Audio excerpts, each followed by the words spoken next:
Hi, ഞാനിപ്പോൾ നേരെ ഡൽഹിയിലെത്തിയിട്ടുണ്ട്. ഡെറാഡൂണിന് ഒറ്റ പിടുത്തമായിരുന്നു ഡൽഹി. വേറെ ഒന്നും നോക്കിയില്ല. ഇന്ന് അധികം കാര്യമായിട്ട് വീഡിയോസ് ഒന്നും എടുത്തില്ല. കാരണം എന്താ വെച്ചാൽ 2-3 ദിവസമായിട്ട് പരിപൂർണ്ണ വിശ്രമത്തിലായിരുന്നു. ഒന്നുമില്ല. അവസാനം ഒരു ഹോട്ടൽ കാണിച്ചില്ലേ, ഡൂൺ ദർബാർ. അവിടുന്ന് നോൺ വെജ് ഭക്ഷണം കഴിച്ചതിൻ്റെ ശേഷം നല്ല പണി കിട്ടിയിട്ടുണ്ട്. 2 ദിവസം പനിച്ചു, ഛർദ്ദിയും കാര്യങ്ങളൊക്കെ ഉണ്ടായിരുന്നു, തലവേദന ഉണ്ടായിരുന്നു. അങ്ങനെ ഹോസ്പിറ്റലൊക്കെ പോയി ഡോക്ടറെ കാണിച്ചു. അങ്ങനെ 2 ദിവസം റെസ്റ്റ് ചെയ്തു. അങ്ങനെ അവിടെ റെസ്റ്റ് എടുത്തിട്ട് ഒരു എന്താ പറയുക, ഒരു സാറ്റിസ്ഫാക്ഷൻ കിട്ടുന്നില്ല. കാരണം ആ ഭാഗത്തും നല്ല ഭക്ഷണമില്ല, വലിയ രുചി കാണുന്നില്ല. സാധാരണ നോർമലായിട്ട് ഫുഡ് പോലും അവിടെ കിട്ടാനില്ല. അങ്ങനെ അവസാനം ബ്രെഡും ജാമൊക്കെ ഇരുന്നില്ല കഴിച്ചത്, വേറെ ഭക്ഷണം ഒന്നുമില്ല കഴിച്ചില്ല. ഏകദേശം ചെറിയൊരു ആശ്വാസം തോന്നിയപ്പോൾ ഇന്ന് രാവിലെ നേരെ വിട്ട് ഇവിടെ ഡൽഹിയിൽ സന്തോഷിൻ്റെ അടുത്ത് എത്തിയിട്ടുണ്ട്. ഇതാണ് സന്തോഷ്. കഴിഞ്ഞ പ്രാവശ്യം വന്നപ്പോൾ കഴിഞ്ഞ ദിവസം യാത്രയിൽ ഡൽഹിയിൽ എത്തിയപ്പോൾ ഇവിടെ തന്നെ സ്റ്റേ ചെയ്തിട്ടുള്ളത്. അതുകൊണ്ട് ഇവിടെ എത്തിയ ഒരു സമാധാനമുണ്ട്. ഭക്ഷണം ഉണ്ടാക്കുന്ന തിരക്കിലാണ്. ഇതെന്താ ഉണ്ടാക്കണമെന്ന് പറയാമോ? ഇവിടെ ചിക്കനൊക്കെ മസാല തേച്ച് വെച്ചിട്ടുണ്ട്, റെഡിയാക്കി വെച്ചിട്ടുണ്ട്. അല്ല, നമ്മള് വിഭവത്തിന്റെ പേര് ആദ്യം പറയാറില്ല, ഉണ്ടായി കഴിയുമ്പോഴാണ് നമുക്ക് പറയാ ഇതാണ് ഉദ്ദേശിച്ചത്. എന്തായാലും നല്ല വിശപ്പുണ്ട്.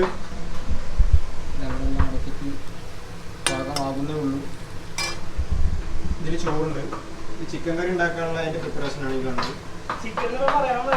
ചിക്കൻ അല്ലേ? അല്ല, അതാ ചിക്കൻ കറിയാണെന്ന് പറയാൻ പറഞ്ഞില്ല. ചിക്കൻ ഉപയോഗിച്ചിട്ടുള്ള എന്തോ ഒരു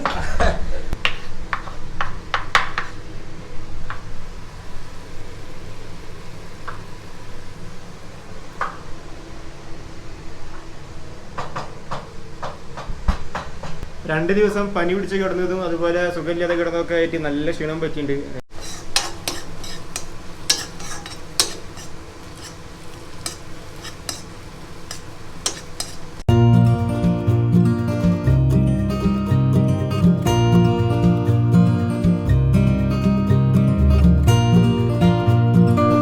സന്തോഷിനെ കൂടുതൽ പരിചയപ്പെട്ടില്ലല്ലോ.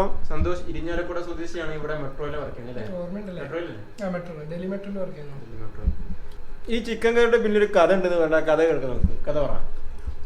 കഥ എന്ന് പറയുമ്പോൾ ഇതെനിക്ക് നമ്മളുടെ ഒരു ആദ്യ കാമുകി ആണ് ഈ കറി ഉണ്ടാക്കാൻ വേണ്ടി പഠിപ്പിച്ചു തന്നെ. ഓളിപ്പോ ദുബായിലാ, 2 കുട്ടികളുണ്ട്. അപ്പൊ അതാണ് എന്റെ പുറകിലുള്ള കഥന കഥ. ചിക്കൻ കറിയുള്ള ടേസ്റ്റ് ഉണ്ട് എന്തായാലും. അത് അവൾക്ക് വേണ്ടി ഡെഡിക്കേറ്റ് ചെയ്യാണ്.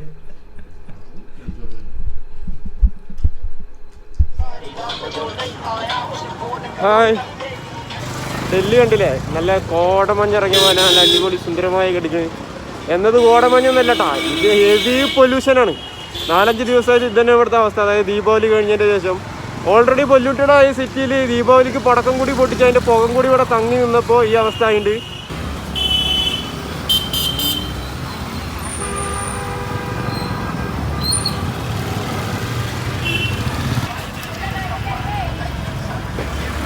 ഇവിടെ പുറത്തിറങ്ങി നടക്കണമെങ്കിൽ മാസ്ക് അത്യാവശ്യം. അതും നോർമൽ മാസ്ക് പോരാ, നല്ല ക്വാളിറ്റി ഉള്ള N95 ഫിൽറ്ററൊക്കെ ഉള്ള മാസ്ക് വേണം.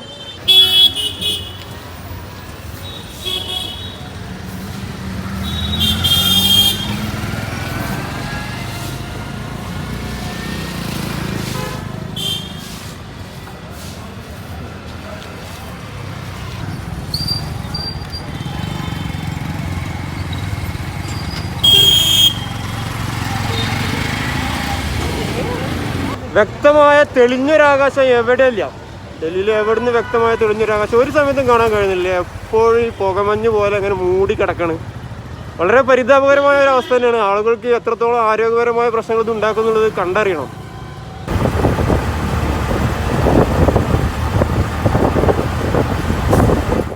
ഞാനിപ്പോൾ നിൽക്കുന്നത് കുത്തുബ് മിനാറിൻ്റെ അരികിലാണ്. ഡൽഹി എന്ന ഇന്ത്യയിലെ ഭരണസിരാ കേന്ദ്രത്തിനടുത്തുള്ള ഏറ്റവും പ്രധാനപ്പെട്ട ഒരു ചരിത്ര സ്മാരകമാണ് കുത്തുബ് മിനാർ. കുത്തുബ് മിനാർ ഇവിടെ നിന്ന് നോക്കിയാൽ കാണാം. ഒന്നും വ്യക്തമല്ല, ഒക്കെ മങ്ങിയിട്ടാണ് കാണുന്നത്. എന്തായാലും നമുക്ക് കുത്തുബ് മിനാറിൻ്റെ വിശേഷങ്ങളിലേക്ക് കടക്കാം. അതിനുമുമ്പ് കുറച്ച് ചരിത്രം പറയാം. അതായത് 1191 ഹരിയാനയിലെ തറൈൻ എന്ന് പറഞ്ഞ സ്ഥലത്ത് ഒരു യുദ്ധം നടന്നു. നല്ല അടിപൊളി യുദ്ധം. അതായത് രജപുത്ര വംശത്തിൻ്റെ രാജാവായ പൃഥ്വിരാജ് ചൗഹാനും അഫ്ഗാനിൽ നിന്നെത്തിയ മുഹമ്മദ് ഗോരും തമ്മിലായിരുന്നു യുദ്ധം. അങ്ങനെ യുദ്ധത്തിൻ്റെ ഒടുവിൽ പൃഥ്വിരാജ് ചൗഹാനും മുഹമ്മദ് ഗോറിയെ തോൽപ്പിച്ചു. മുഹമ്മദ് ഗോറി പിന്തിരിഞ്ഞോടി. അങ്ങനെ ആ തോൽവിയിലുള്ള വിഷമം കാരണം പ്രതികാരദാഹവുമായി മുഹമ്മദ് ഗോറി വീണ്ടും അടുത്ത വർഷം അടുത്തൊരു യുദ്ധത്തിന് ഒരുങ്ങി. അത് രണ്ടാം തറയൻ യുദ്ധം എന്നറിയപ്പെടുന്നു ആ യുദ്ധം. അങ്ങനെ ആ യുദ്ധത്തിനൊടുവിൽ 2,00,000-ലധികം കുതിരപ്പട്ടാളവും 3,000-ലധികം ഗജവീരന്മാരും എണ്ണമറ്റ കാലാൾപ്പടയുമുള്ള പൃഥ്വിരാജ് ചൗഹാൻ്റെ സൈന്യത്തെ മുഹമ്മദ് ഘോറി തറം പറ്റിച്ചു, തോൽപ്പിച്ചു. അങ്ങനെ ആ യുദ്ധത്തിൽ മുഹമ്മദ് ഘോറി വിജയിച്ചു. ആ വിജയത്തിൻ്റെ സന്തോഷപരമായി മുഹമ്മദ് ഘോറി തൻ്റെ വിശ്വസ്തനായ കുത്തുബുദ്ദീൻ ഐബക്കിനെ ഉത്തരഭാരതത്തിൻ്റെ അധികാരം ഏൽപ്പിക്കാനുണ്ടായത്. കുത്തുബുദ്ദീൻ ഐബക്ക് എന്ന് പറഞ്ഞത് മുഹമ്മദ് ഘോറി തുർക്കിസ്ഥാനിൽ നിന്ന് വാങ്ങിയ ഒരു അടിമയാണ്. വളരെ ബുദ്ധി സാമർഥ്യമുള്ള ഒരാളായെന്ന് തോന്നിയത് കൊണ്ടാണ് തൻ്റെ വലം കൈയായി കൂടെ കൂട്ടിയത് മുഹമ്മദ് ഘോറി. അങ്ങനെ യുദ്ധത്തിൽ വിജയിച്ചപ്പോൾ ഉത്തരഭാരതത്തിൻ്റെ പൂർണ്ണ ചുമതല അധികാരം മുഹമ്മദ് ഘോറി കുത്തുബുദ്ദീൻ ഐബക്കിന് കൈമാറുകയുണ്ടായി. അങ്ങനെ 1199 കുത്തുബുദ്ദീൻ ഐബക്ക് കുത്തുബ് മിനാർ എന്ന തങ്ങളുടെ പോരാട്ട വിജയങ്ങളുടെ നിത്യസ്മാരകം എന്നറിയപ്പെടാൻ വേണ്ടിയിട്ട് ഇങ്ങനെ ഒരു സ്മാരകം ഇവിടെ പണി കഴിപ്പിക്കുന്നത്. 1199 ഇതിൻ്റെ ആദ്യത്തെ നിലകൾ പണി കഴിപ്പിച്ചിട്ടുണ്ട്. പിന്നീടുള്ളതിൻ്റെ നിലകൾ പണി കഴിപ്പിച്ച് ഈ കുത്തുബ് മിനാറിനെ പൂർത്തിയാക്കിയത് ഇൽത്തുമിഷാണ്. ഇൽത്തുമിഷ് എന്ന് പറയുന്നത് കുത്തുബുദ്ദീൻ ഐബക്ക് വാങ്ങിയ മറ്റൊരു അടിമയാണ്.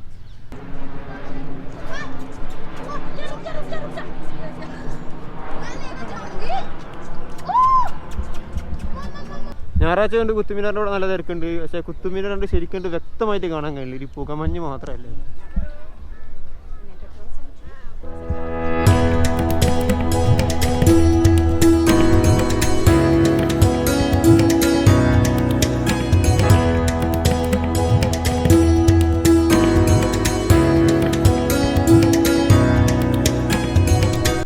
മെഹ്റോളിൽ സ്ഥിതി ചെയ്യുന്ന കുത്തുബ് മിനാറിൻ്റെ ആദ്യത്തെ നിലകൾ ചെങ്കല്ലുകളാണെങ്കിലും ഇടയിൽ മാർബിളിലും പണിതിട്ടുണ്ട്.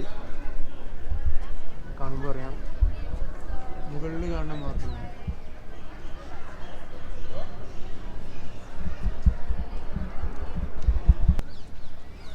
അവസാനം ഞാൻ മാസ്ക് ഊരി. അങ്ങനെ മാസ്ക് ഇങ്ങനെ വെച്ച് പറയുമ്പോൾ ഒരു സുഖമില്ല. ഇൽത്തുമിഷിൻ്റെ ബുദ്ധി സാമർഥ്യത്തിൽ ആകർഷണനായിട്ടാണ് കുത്തുബുദ്ദീൻ ഐബക്ക് തൻ്റെ ഗവർണറായിട്ട് ഇൽത്തുമിഷിനെ നിയമിക്കുന്നത്. പോരാത്തതിന് തൻ്റെ മകളെ വിവാഹം കഴിപ്പിക്കുകയും ചെയ്തു ഇൽത്തുമിഷുമായിട്ട്. അങ്ങനെ ഇൽത്തുമിഷാണ് പിന്നീട് ഈ കുത്തുബ് മിനാർ പൂർത്തീകരിക്കുന്നത്.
കുത്തുബുദ്ദീൻ ഐബക്കിൻ്റെ മരണശേഷം മകൻ ആരംഷയാണ് അധികാരം ഏറ്റെടുത്തത്. എന്നാൽ അത്ര കാര്യപ്രാപ്തി ഉണ്ടായിരുന്ന ആളായിരുന്നില്ല ആരംഷ.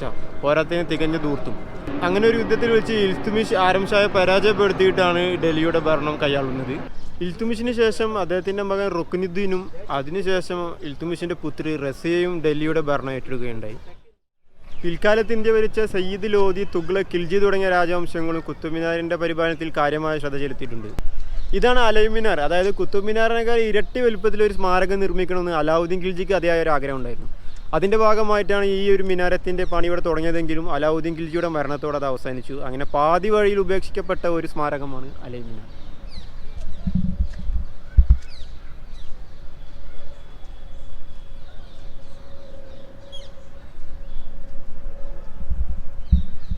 ഇപ്പോഴും കാണുമ്പോൾ തന്നെ അറിയാം അപൂർണമായി കിടക്കുന്ന ഒരു അവസ്ഥയാണ് ഇതിനുള്ളത്.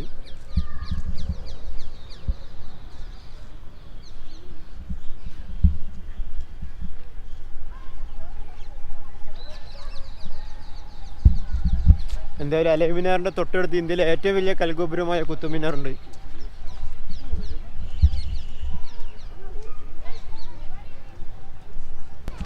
ഇൽത്തുമിഷിൻ്റെ ശവകുടീരമാണ് ഇതിനകത്ത് കാണുന്നത്.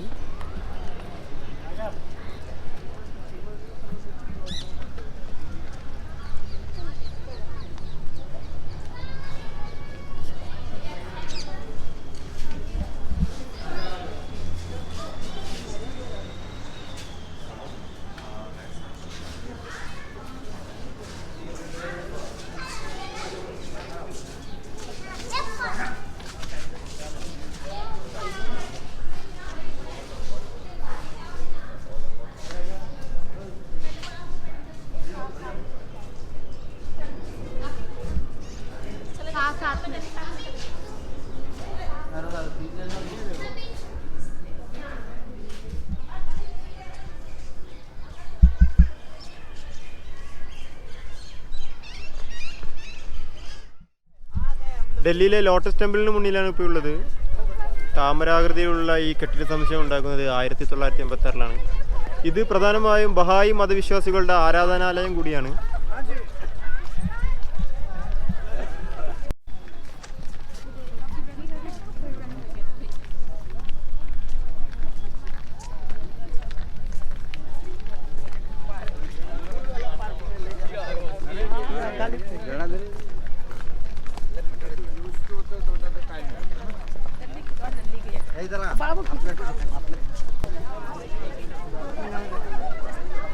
ഞായറാഴ്ച ഉച്ചയ്ക്ക് ശേഷം ഇതിൻ്റെ അകത്തേക്ക് പ്രവേശിക്കാൻ കഴിയില്ല. 12 മണിക്ക് അത് അടച്ചിടും. എന്തായാലും ഇവിടുന്ന് കാണാം. എവിടുന്ന് കണ്ടിട്ടും കാര്യമില്ല. ഒക്കെ ഒരു പുകമഞ്ഞിൻ്റെ മറയിൽ മാത്രമേ കാണാൻ കഴിയുള്ളൂ. കറക്റ്റ് വ്യക്തമായ രൂപത്തിൽ കാണാൻ കഴിയുന്നില്ല.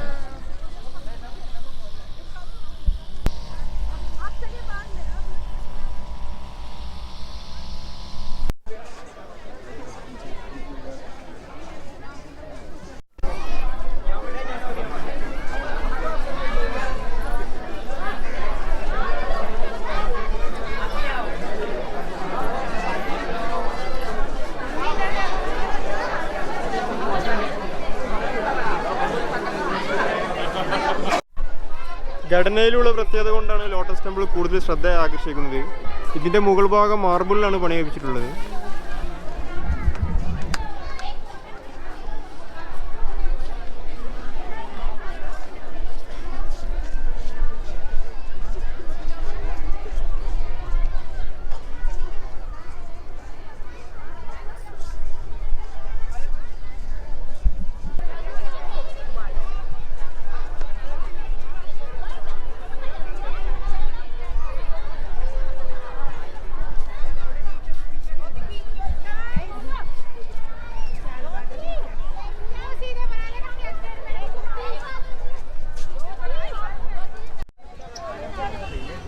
ലോട്ടസ് ടെമ്പിളിൻ്റെ പുറത്തുനിന്നുള്ള കാഴ്ചകളാണിത്.